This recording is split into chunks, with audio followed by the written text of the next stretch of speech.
Engineers have set a new world record for internet speed. Well, I'm about to blow your mind, Will.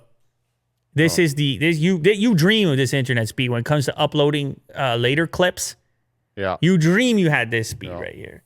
Let me tell you, it's the world's fastest data transmission rate ever, achieved by a team of University College London engineers.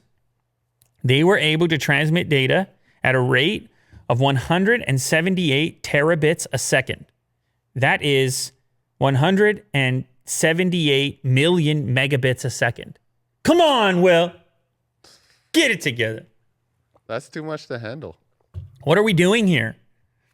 What is this? That is enough speed to download the entire Netflix library in less than a second.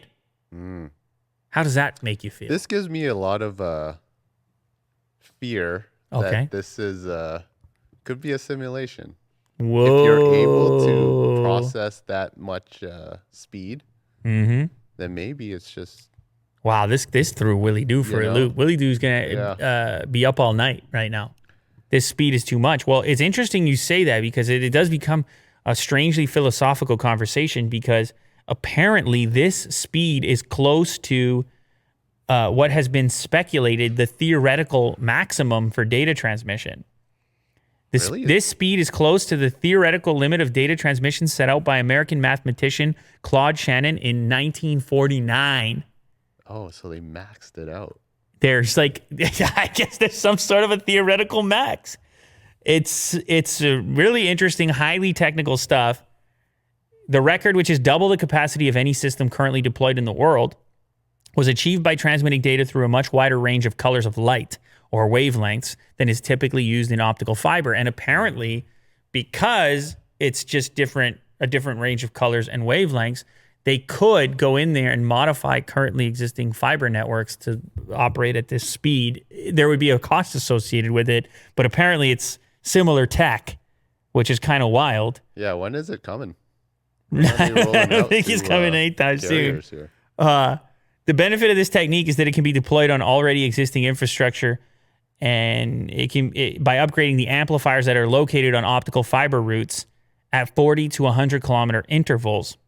Upgrading an amplifier would cost, this is a British article, 16,000 British pounds, while installing new optical fibers in urban areas can cost 450,000 British pounds a kilometer. So laying new lines is way more expensive than running some sort of an upgrade like this.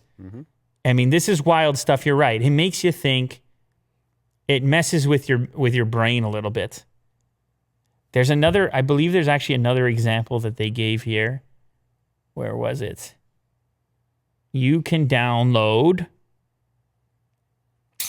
I got to get this because I think there was another example that helps put it in perspective. Oh, at this speed, listen, this particular one screwed me up. At this speed, it would take less than an hour to download the data that made up the world's first image of a black hole. Oh. Which, because of its size, had to be stored on half a ton of hard drives and transported by plane. Who would think that the data that made up the world's first image of a black hole was that large and detailed? Anyway, look. You download the entirety of Netflix in a second. Willie Doo's questioning if anything is real.